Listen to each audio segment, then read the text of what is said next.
Good Friday morning to you and your family. It's September 23rd. I'm Ainsley Earhart. We start with a Fox News alert. A third night of chaos down in Charlotte, North Carolina, in the streets down there as rioters attack cops and call for more bloodshed. Don't be scared of the revolution. There can't be revolution without a little bloodshed. So we have to shed a little blood, so be it. Wow. We are live on the ground as the curfew lifts. Terrific. Then, with Hillary fading in some of the polls, she decides to go between two ferns. What's the best way to reach you? Email? You got mail. I think it's funny, and maybe she doesn't. Will this help or hurt Hillary with millennial voters? We'll tell you. Lee's got 23 million hits on that. Then, liberal loss, love loss, why Nancy Pelosi could be President Obama's biggest problem right now? Uh-oh. Are you perplexed? Are you interested? I hope so, because your mornings are better because you chose to be with friends.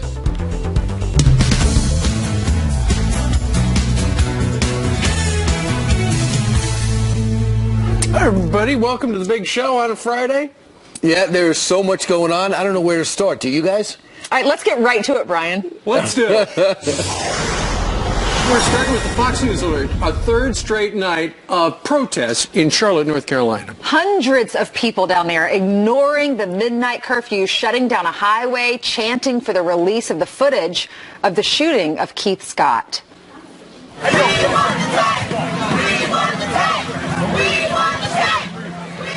But what about the violence? Leland Vitter is live in Charlotte where the mandatory curfew has been lifted. Hey, Leland. Well, Brian, Steve, Ainsley, good morning. Protests last night, not really riots that we see in the past couple of nights. Police made a very simple deal with the protesters. If you stay peaceful, you can stay out past midnight, and that's largely what happened under the watchful eye of not only the North Carolina National Guard, but also a number of state troopers who have been brought out to keep the peace. That said, at times the protesters got loud, they got angry, sometimes downright threatening. Take a listen to them with our Mike Tobin. Let me ask you, do you have any idea where we're going? Touch me. Yeah, I know where you're going. Where are we going? We're going to beat your ass if you don't leave me alone. That's where we're going. Okay, so where we're going, I don't think anybody knows where they're going right now. I think they're just marching all over town. At one point, they marched and shut down one of the major highways here inside Charlotte. That did not last for long. Sometime during this, two police officers were sprayed in the face with pepper spray or something like that. During these protests, the constant chant was release the tape, talking about the tape of the shooting of Keith Scott. The Speaker of the North Carolina House says releasing the tape has some certain legal considerations. Take a listen.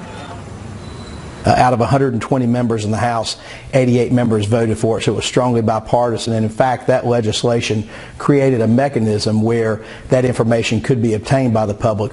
That law, interestingly enough, does not go into effect until October 1st. So right now we're dealing with a period prior to that law, and it's right now entirely up to the Charlotte-Mecklenburg Police Department whether or not they release that video. Don't know when we'll see the tape of the shooting of Keith Scott. We do know a lot more about his background, though. A rap sheet going back 20-plus years, assault with a deadly weapon ×2, carrying a concealed weapon, most recently DUI. So you have the investigation into his death. Whether that sparks more protests is a big question. And also the racial divide issue here in Charlotte, less than 50 days before an election. That certainly is a key issue now in this swing state. Back to you guys. All right. Leland, thank you very much. The other issue is, are they going to release the video? And right now, it doesn't look like it. Family saw it yesterday. The family did. We could not see the gun. That's what the family said. And the family lawyer would not answer the question if he even had a license for that gun. The chief of police there, however, says the video shows that Scott had a gun in his hand before he was shot, but the footage does not show whether or not he definitively pointed the gun at anybody, and that's the problem. NAACP is calling for the release of that video so that we can all see it and make our own judgment. Yeah.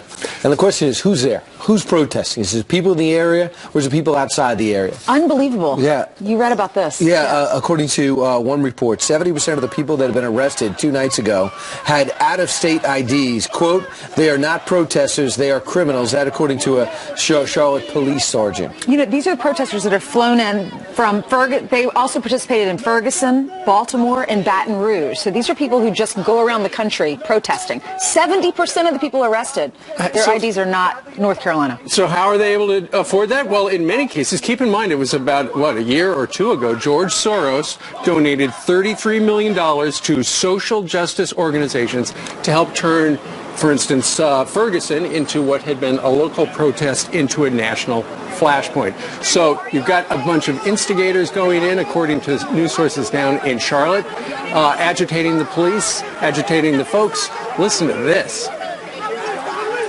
Keith Scott! Keith Scott! Trayvon Martin! Trayvon Martin! Sandra Bland! Sandra Bland! Emmett Till! Emmett Till! These are the people that we're fighting for, so many, many more that I can't even name the names. They could go on forever. But these are the people that we're fighting for. These are the people that we're marching for. These are the people that we're standing up for. So don't be scared. Don't be scared of the revolution. There can't be revolution without a little bloodshed. So we have to shed a little blood, so be it. Well, I mean, shed a little blood. That is the philosophy. And the question is, even though that's life and death and that is more important, you can't escape the fact that this is the political season with the first debate 3 days away and the election just over 40 days away. And the question is, if you were to image Hillary Clinton and Donald Trump as president, how would they handle it and where do they stand? Well, Donald Trump says that he's going to reach out to all the mayors, and he blames all of this on Hillary Clinton. Listen. I will extend my hand to every mayor in this country who wants to be a partner in making our cities safer for their citizens. That's what's going to happen. But to do this, we must work with our police, not against our police. They are great people, and they do a great job. Those peddling the narrative of cops as a racist force in our society, and this is a narrative that is supported with a nod by my opponent. You see what she's saying, and it's not good. Shared directly in the responsibility for the unrest that is afflicting our country. So there's Donald Trump in Pennsylvania last night with a law and order message. He did say specifically, however, any wrongdoing by police needs to be vigorously addressed. He also tweeted out late last night, spoke with Governor Pat McCrory of North Carolina. He is doing a tremendous job under tough circumstances. No doubt about it.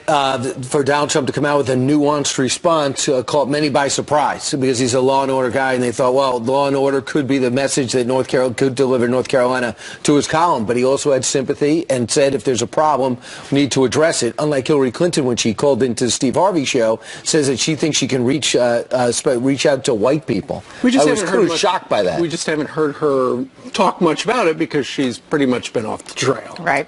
Let's look at some of the poll numbers, recent poll numbers in the swing states, because we only have, 46 more days until this election. The meters running in the great state of my birth, Iowa. Look at that. Donald Trump right now is leading by 7. You go out to Colorado. Oh, look at Johnson with 10% of that vote. It's also New Hampshire. He's got a big, it's substantial big upside there. Well, it's the millennials. They don't want to vote for her. So what are they doing? They're looking at him. Now, in Colorado, this is stunning because Donald Trump did terrible in Colorado in that very bizarre primary, but he's now closed within 2 points in Colorado. Again, Johnson with 10. Virginia, he's closing the gap there. She's getting 45%. He's getting 39%. But look at Georgia.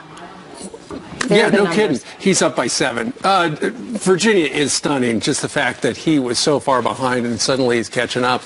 But there was concern in Georgia that it was leaving the red column and it was going to be going to the toss-up or lean right. And well, that was a narrative.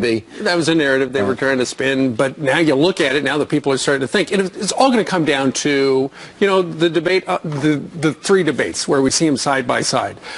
It's interesting. The folks behind Between Two Ferns put together these videos every once in a while with Zach Galifianakis. Live Funny or Die? Same website.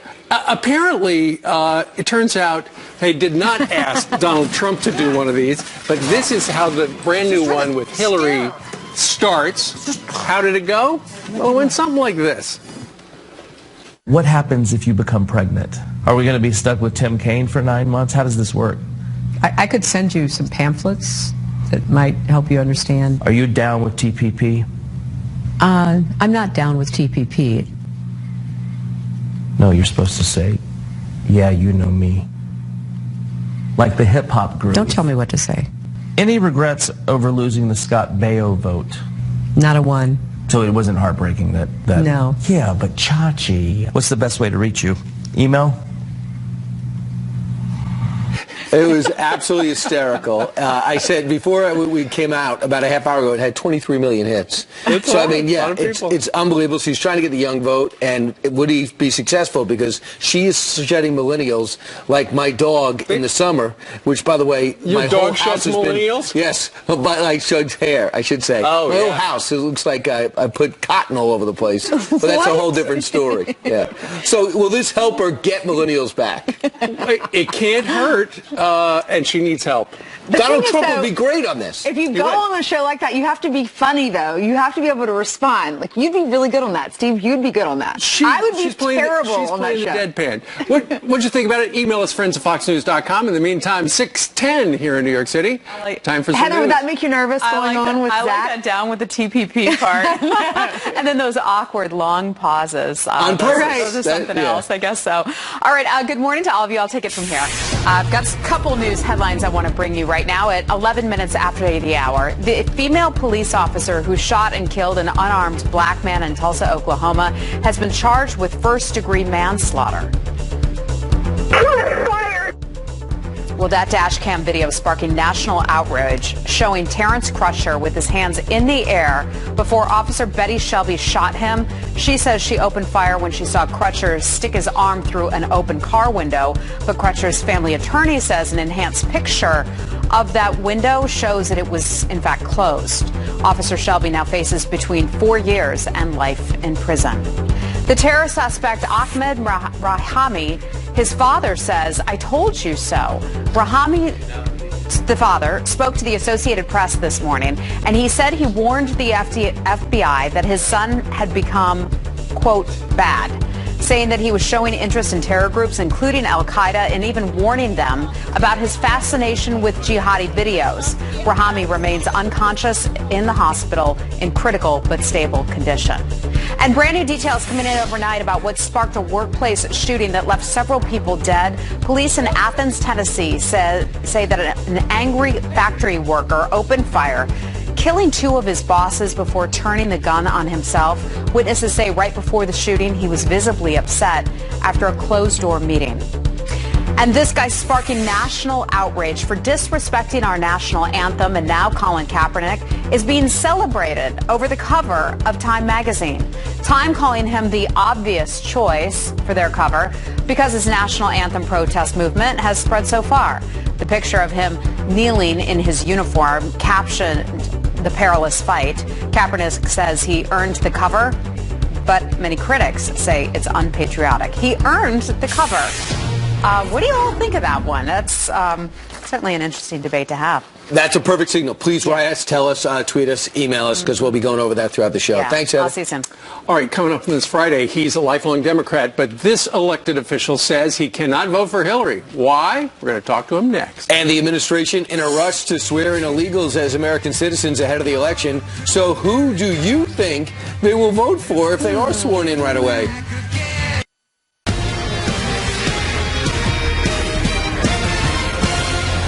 Democrat Andrew Stein says even his lifetime party loyalty cannot make him vote for Hillary Clinton, and he is now supporting, get this, Donald Trump. So what's behind the defection? Former New York State Assemblyman, New York City Council member Andrew Stein joins us in studio to explain. You wrote this in the Wall Street Journal, an editorial. Yes, You're sir. a Democrat, but you're going to go Donald Trump. Why? Well, first of all, I've known Donald for 45 years.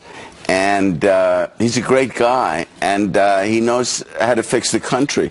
The Democratic Party that I grew up in, the Hubert Humphrey, the John F. Kennedy, the Robert Kennedy, the Democratic Party now is a far-left socialist Democratic Party. And I believe that Donald Trump will... the economy's only been growing at a 1.5%, so the Wall Street guys have done well, but the average guy or gal has done terribly under the Democratic administration over the last 8 years. But Donald will cut taxes like JFK and Reagan did. He will strengthen our military, which has been decimated by the Obama cuts and sequestration.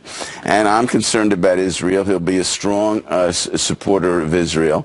And I think he'll come in there with tremendous energy and verve and really change this country. Hillary is a continuation of the same left-wing, ineffective, job-killing Democratic policies. And Andrew, would you say that if she ran as the 1996 version of Bill Clinton, that you might vote for her, but the fact that she's had to disavow almost everything her husband did is putting you in an odd spot? It's putting me and I think a lot of other Democrats in a tough spot, because Bill Clinton, by and large, was a good president. But Bill Clinton, Democratic Party today is not the party of Bill Clinton. So she is running as a socialist Democrat. Right. She can't go far. You don't know where she stands, really. She's going far to the left. And, yeah, if she was running as the Bill Clinton policies of 96, I could support her. Well, when Donald Trump says, I'm going to get New York, he looks at guys like Andrew Stein and says, I'll show you, I'll prove you, I'll convert some Democrats, and he certainly hopes he's converted others. Andrew Stein, a very significant move, and I'm sure you had your a bit torn writing that column, but thanks so much for joining us. Well, I was torn, and I believe Donald will do a great job, Brian. Andrew Stein, thanks so much. Thanks. All right, coming up straight ahead, stop and look at this video. A woman comes out of her house, guns a-blazing as thieves break into her house. And we've got the terror text warning live during the show. Remember this? Rahami, let me dismiss that. I just got an emergency alert about a lookout for this guy. My phone's going off right now. And so is everybody's phone going off in the building. So some people say it actually terrified them. Should we keep it up? Kurt the Cyber Guy here with the pros and the cons. Next. It happened live on our show on Monday. Watch. Rahami, let me dismiss that. I just got an emergency alert about a lookout for this guy because he should be considered armed and dangerous. My phone's going off right now. And so is everybody's phone going off in the building. Yeah, we were live on the air. That blaring alert was sent to millions of smartphones all across the New York City area on Monday morning, with the bombing suspect's name and a description urging people to call 911 if they spotted him. And guess what? It worked. Ahmad Rahami was arrested just hours later, but many people are now opting out of that service, claiming that the warnings only caused panic. So let's ask Kurt, the Cyber Guy. Hey, Kurt. Hey, good morning, Ainsley. We're talking about a little bit of feedback on Twitter, of outrage of people saying, wait a minute, this doesn't help. I'm actually just getting scared by all of this message coming through with the emergency alert system. So this started in 2012. We transitioned from the old radio days to now everybody with smartphones, and it turns out that our local emergency, regardless of where you are in the country, they can turn this on and send you a text message just like we showed you here that happened throughout the New York tri-state area. It was 5 boroughs around here where that alert went off, but the fact is it didn't contain any photographs. It didn't really have expanded information. People didn't quite understand what it was saying, other than, hey, see media for pick. Well, what does that mean? A lot of people were saying. The reality is this system, while very effective at getting that message out to a bazillion people at once, it went to millions of people very, very quickly.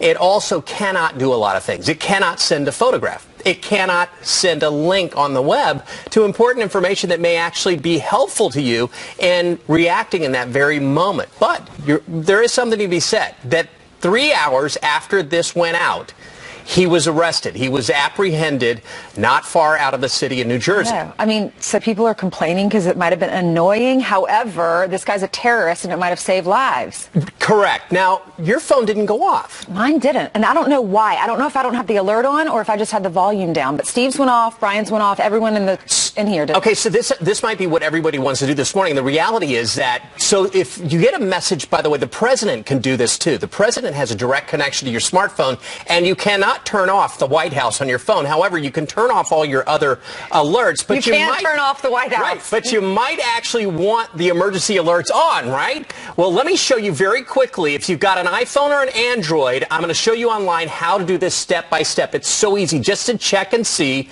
if your emergency alerts are turned on. Let's do the iPhone because I've got that in my hand here. You go to Settings.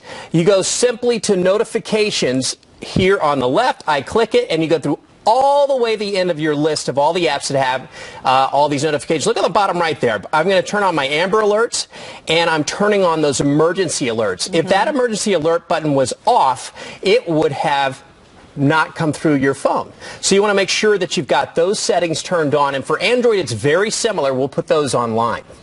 You know what? I kind of wanted to be, I was upset that I wasn't part of the club. Like, I wanted to get the message. Well, I don't know why I didn't. The truth is, it could be very helpful. There could be, for example, if you lived in the neighborhood of that bombing in New York City, the people in that very, very close-knit area were able to get an alert that said, get away from your windows, stay safe. So don't go outside. I don't remember verbatim what it said, but it was very effective of getting a message very quickly to people to say, get out of the way of danger. Especially if you have young kids at home. Right. You want to keep your family safe. I think it's a wonderful idea. All right, great. Thank you so much. Good to see you, Ainsley. Good to see you. Still ahead, one of President Obama's biggest cheerleaders, Nancy Pelosi, could be his biggest problem right now. And get this, illegals suing a university because they were not accepted. Why? They're here illegally. Do they actually have a case?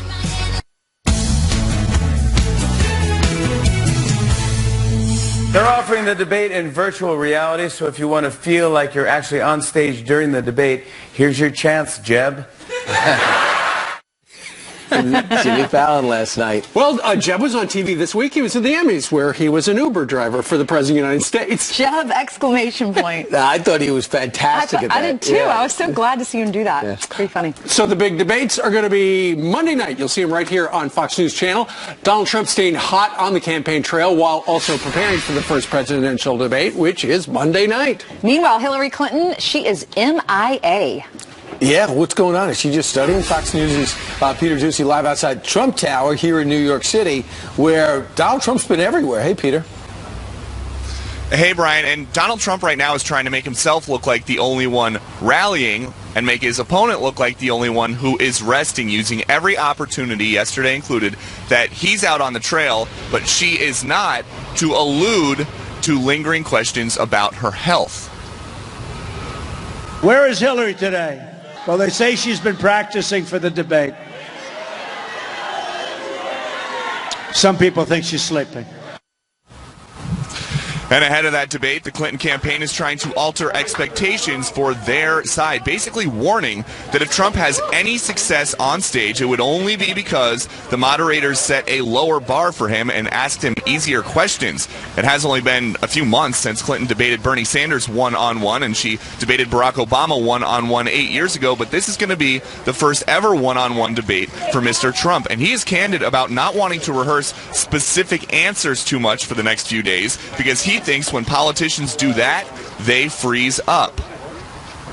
I've seen people prepare so much that they get up there and they get locked to, or they can't speak. You know, you've seen that too, where they lock themselves in a cabin for 3 weeks and they don't want to do anything else. And I don't know. You have to be yourself, and you have to go up and you just have to do it.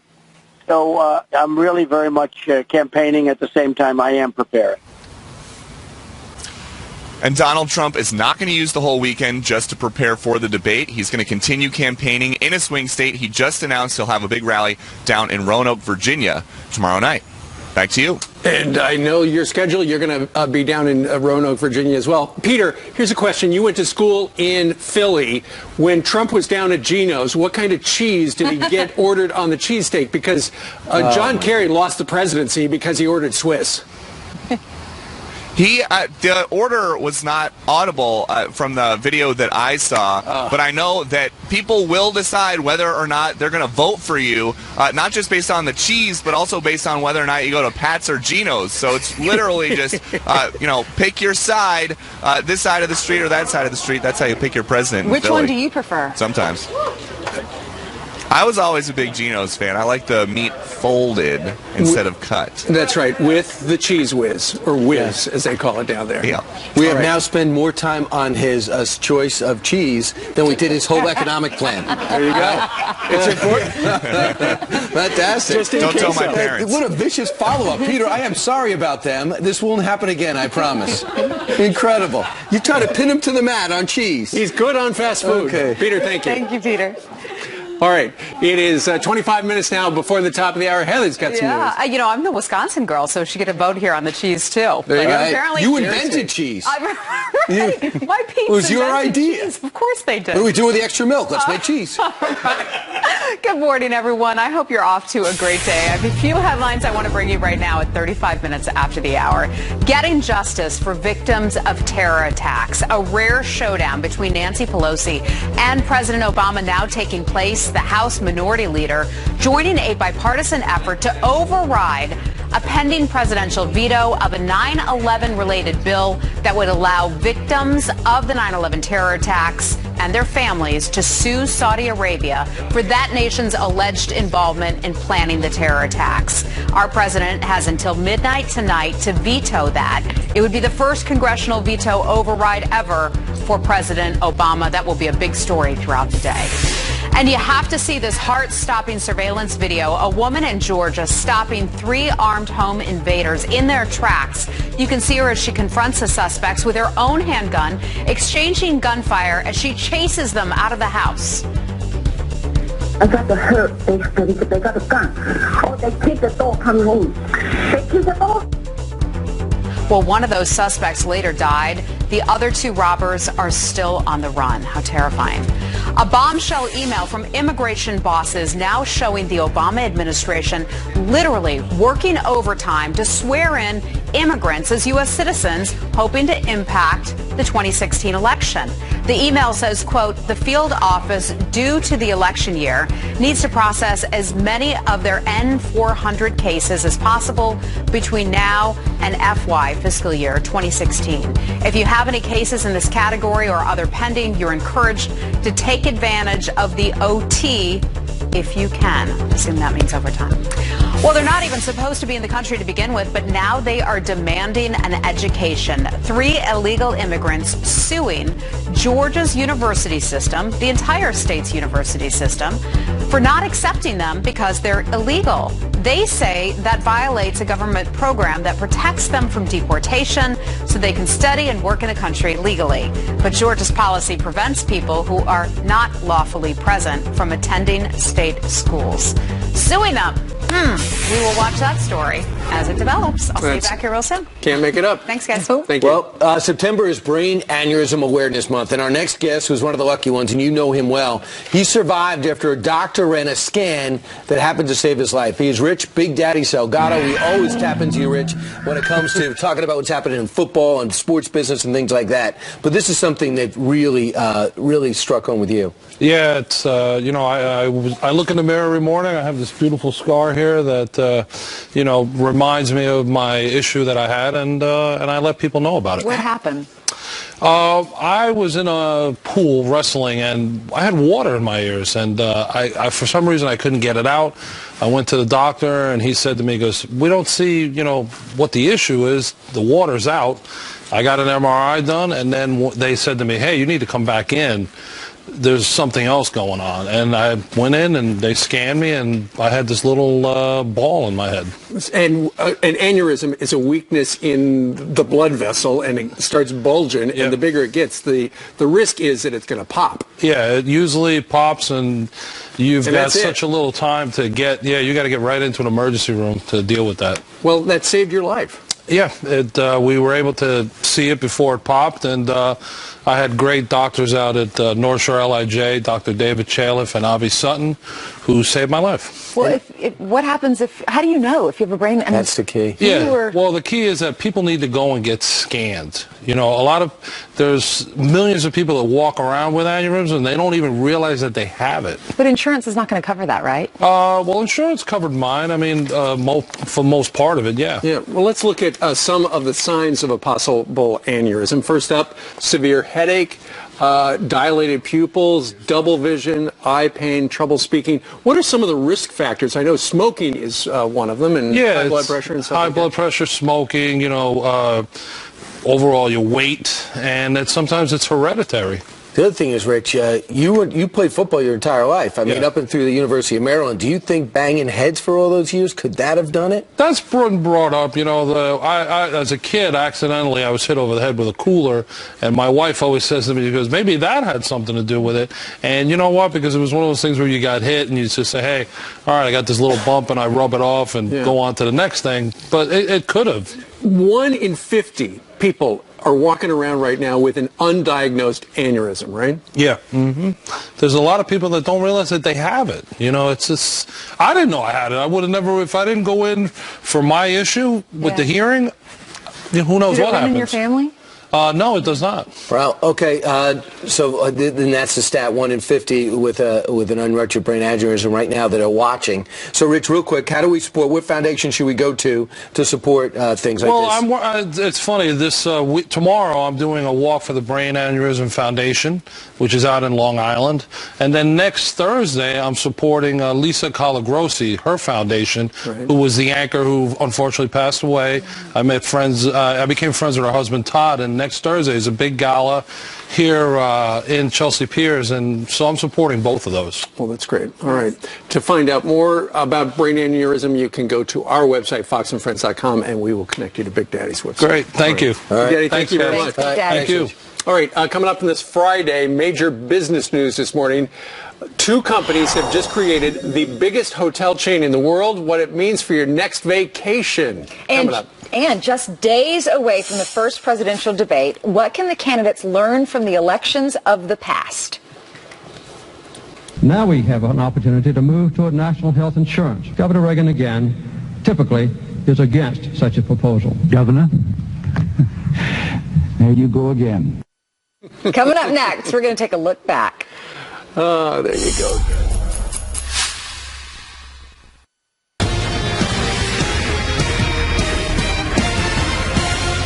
The first Donald Trump-Hillary Clinton presidential debate is sure to be one for the history books, record-wise. But what can the candidates learn from debate moments from the past to help them win next week? Well, here with a look back is former Republican debate coach and campaign manager Jay Townsend. Hey, Jay. Good morning. Nice to be with you today. Jay, we were just discussing, this is going to be like no other debate, but you do want to talk about some debates to give us some relevance.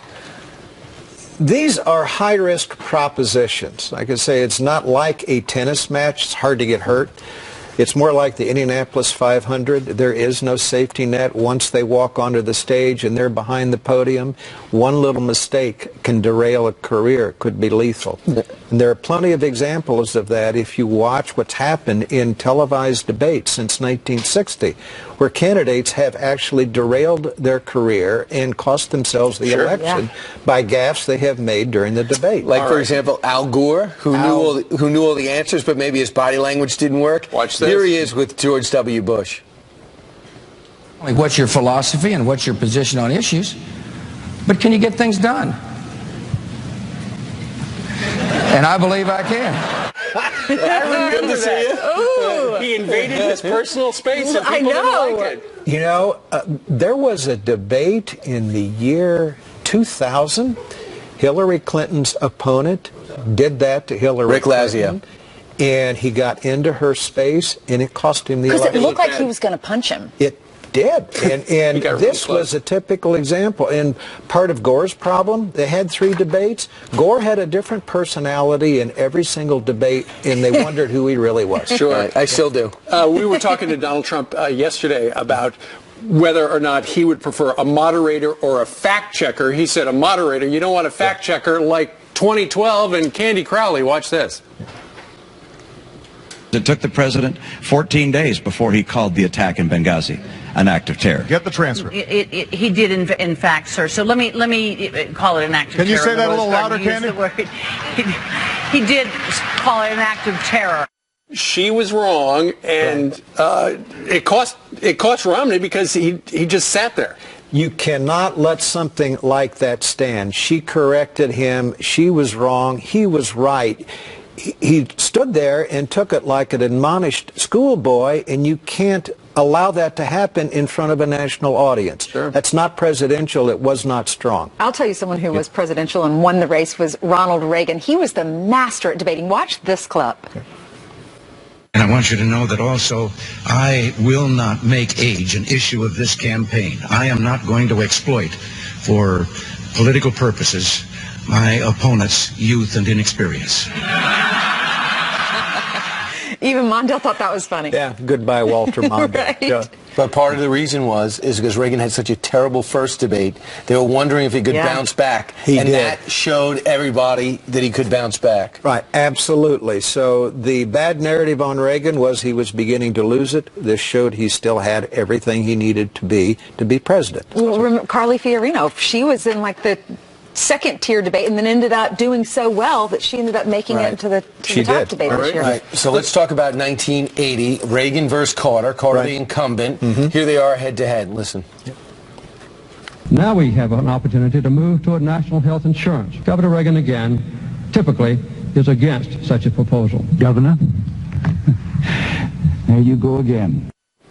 That line, there you go again, just like the one earlier about the age, those are pre-planned things they're going to say. They just have to find the space to use it.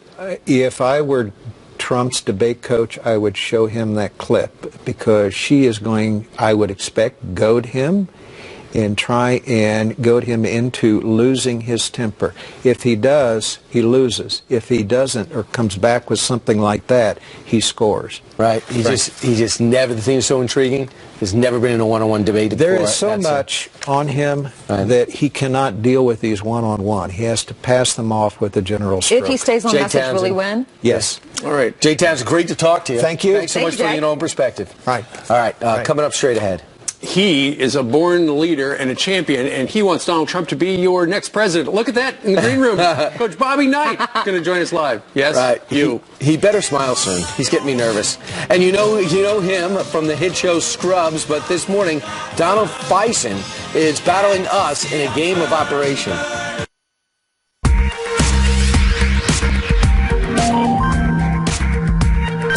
You know him as Dr. Turk on Scrubs. Now actor Donald Faison is teaming up with other TV doctors to try and help save real people's lives. That's right. We are the TV Doctors of America, and we're partnering with Cigna to help save lives. By getting you to a real doctor for an annual checkup. So go, know, and take control of your health. That is hilarious. There you are with Alan Alda, the guy from MASH, and joining us right now is Donald Faison. Nice to see you. How you doing? Nice to see you. You're not a real doctor, but you play one on TV. Absolutely, yeah. I got my degree at NBC and ABC, and you've been on a doctor show for years, though. So if you really had to help somebody, I'm not the person to come to. Really? No, I am truly a TV doctor.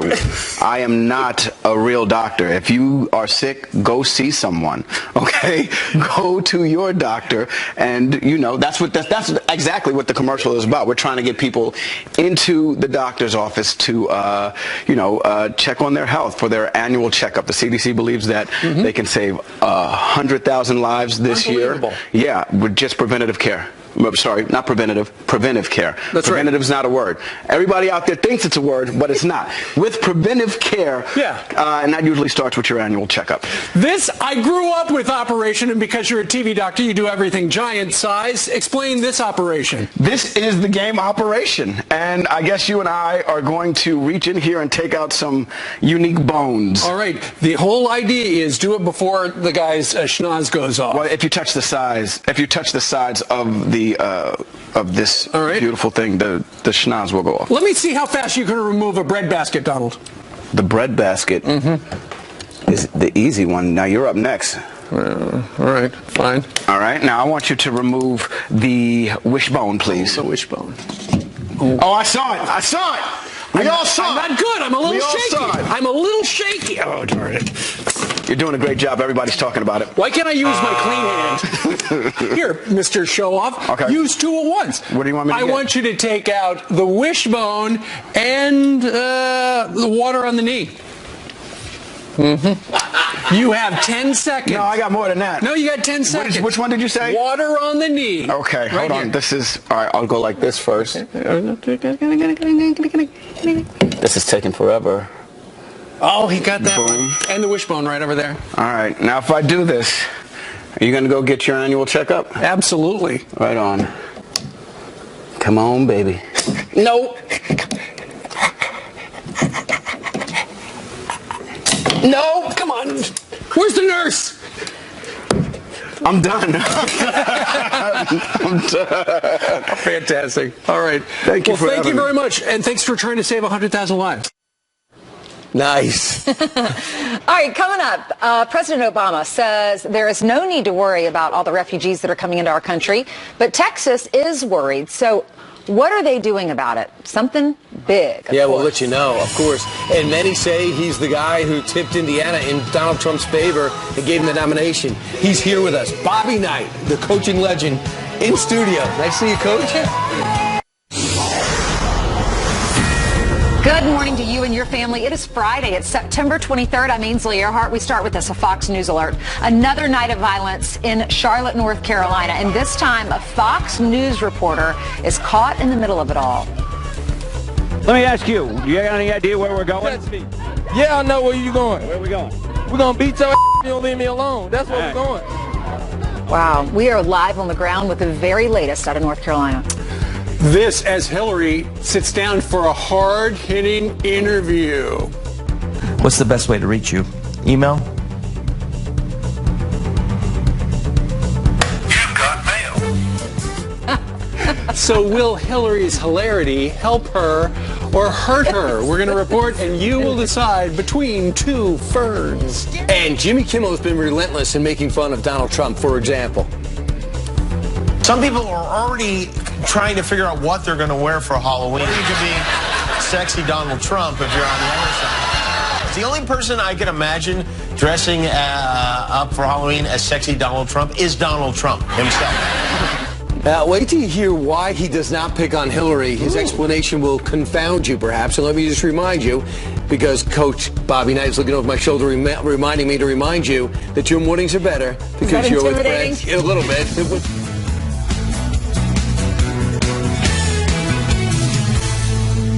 He does not think that's funny either. I know, he's staring at me. Coach is going to be on the couch in a second, talking about the election and so much more. That's right. But first, let's get right to that Fox News alert. It's been a third straight night of protest down in Charlotte. Hundreds ignoring a midnight curfew, shutting down a highway, and chanting for the release of the footage of the shooting of Keith Scott.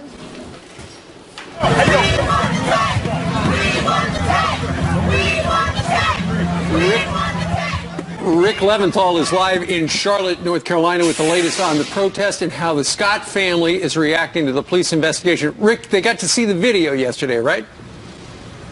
They did, and we'll have more on that in just a minute. Steve, first of all, the third night was largely peaceful, certainly compared to Tuesday and Wednesday nights. We didn't see the looting or the destruction of property, thanks in part, as you mentioned, the midnight curfew, also that state of emergency, which allowed them to call in hundreds of National Guard troops and state troopers who helped out the Charlotte police to block many of the businesses in the uptown district, the business district of Charlotte. So the demonstrators were not allowed to get as close as they had been the last couple of nights. For the most part, the officers allowed this large crowd of demonstrators, estimated at 700 plus, to march freely through the streets, but tear gas was used when some of the demonstrators tried to block a stretch of Highway I-277. A couple of officers reportedly hurt when they were sprayed by some kind of chemical agent. As you heard, many in the crowd chanting, "Release the tape," and "We want the tape," referring to the police body cam and dash cam video of the shooting of 43-year-old Keith Lamont Scott on Tuesday afternoon. But others in the crowd said this was about much more. Keith Scott! Keith Scott! Trayvon Martin! Trayvon Martin! Sandra Bland! Sandra Bland! Emmett Till! Emmett Till! These are the people that we're fighting for, so many, many more that I can't even name the names. They could go on forever. But these are the people that we're fighting for. These are the people that we're marching for. These are the people that we're standing up for. So don't be scared. Don't be scared of the revolution. There can't be revolution without a little bloodshed. So we have to shed a little blood, so be it.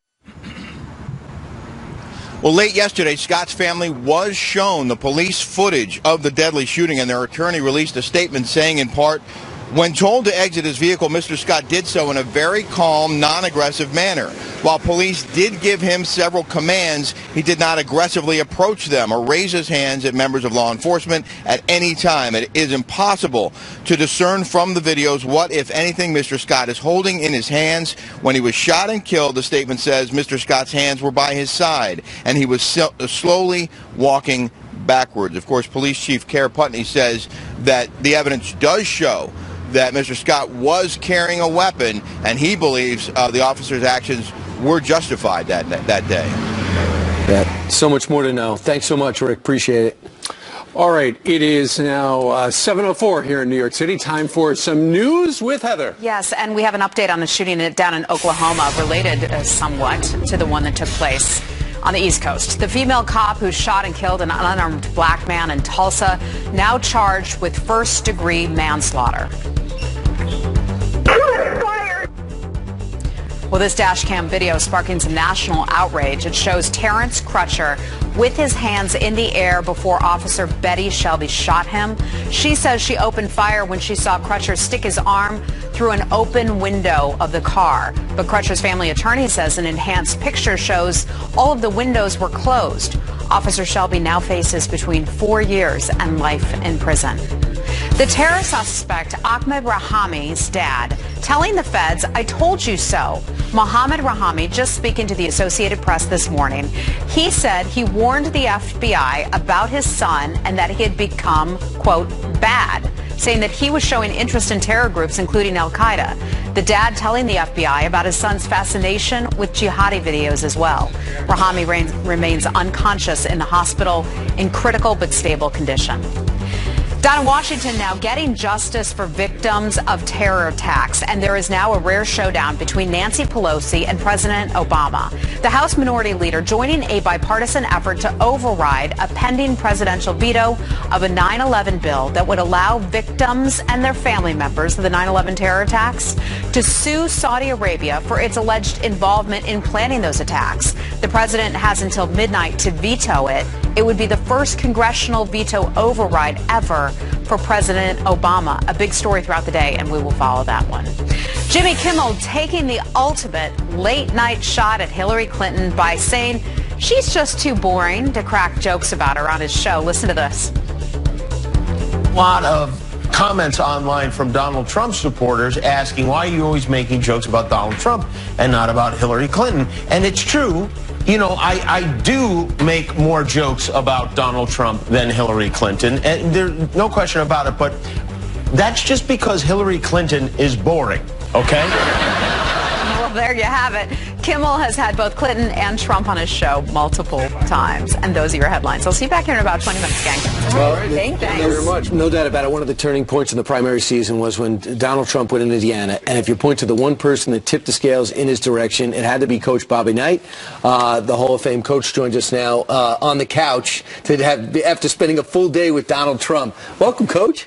Welcome. Well, I actually enjoyed the way with St. Donald. I had a good time with him. St. Donald? And I've enjoyed watching him. I really enjoyed watching him, I think, go about things the way that he thought things should be. I think the man has a lot of really, really good things to bring to the table. Have you seen him evolve as a candidate? You know, he's new to the politics game since you endorsed him and appeared on his behalf throughout Indiana, up to yesterday when you spent the whole day with him. Well, you know, I've just watched him, I think, become, I don't know whether mild is to use the word or not, or milder, but I just have seen him take a different approach to how things should be and to go about attacking things and what's wrong. I've really been impressed with the interest that he has in seeing that things are done in the right way. Coach, did y'all talk about what was happening down in Charlotte, North Carolina? Not really. I mean, that's...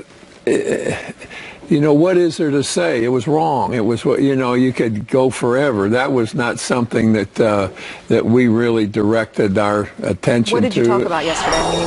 Well, we talked about, from my standpoint, I said this: whoever becomes the next president is going to inherit a lot of problems.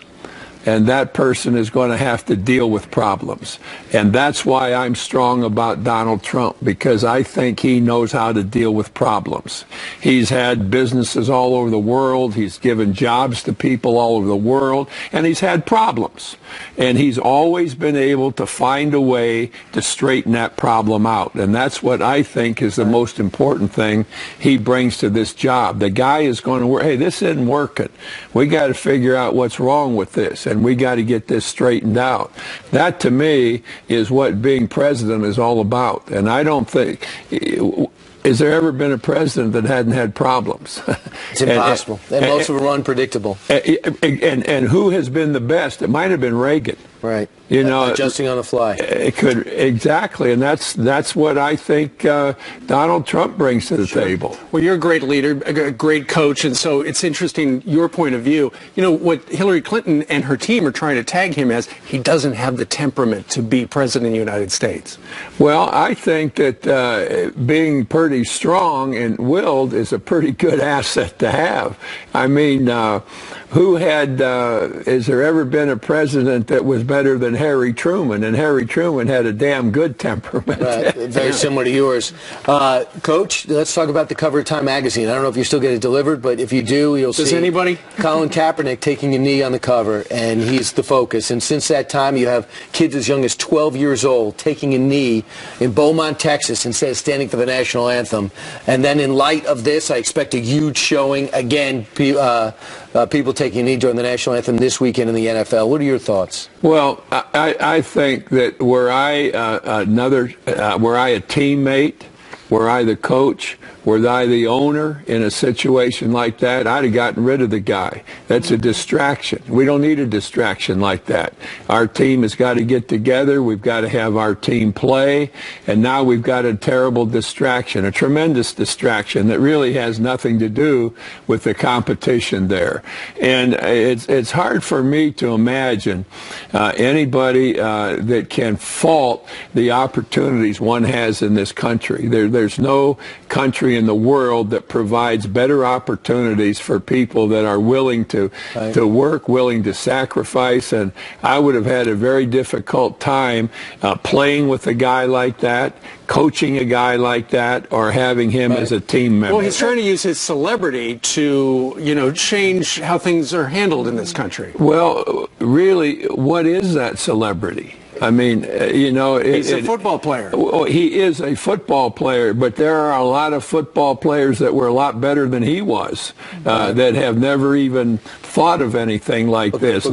Yeah, let me bring you to this. You grew up as an athlete and coach in the 60s. One guy that looks up to you, I hosted a show with him for 4 years, Jim Brown. He's an activist player, along with Kareem Abdul-Jabbar and Cassius Clay. They stood up, and Bill Russell for what's wrong. You respect all those guys. Is this the same thing?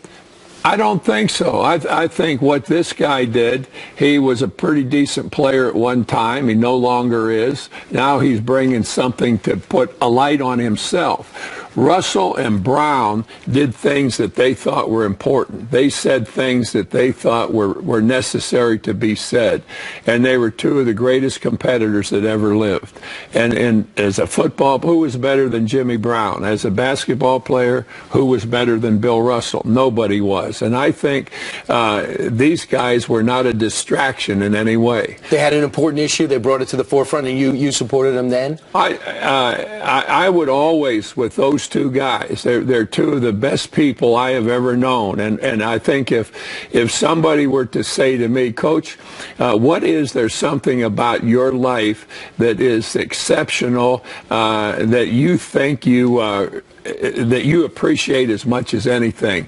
And my answer might very well be, well, you know, I'm a friend of Jimmy Brown and Bill Russell, and I don't think I could do anything in my lifetime that would mean more to me than that. Well, it means a lot to us that you would stop by today. Yeah. Coach, well, bring the daughter and the appreciate coach. it. You're special people. I think it's a wonderful thing that two kind of older guys that are kind of on the borderline of everything get to spend the morning with such a lovely lady.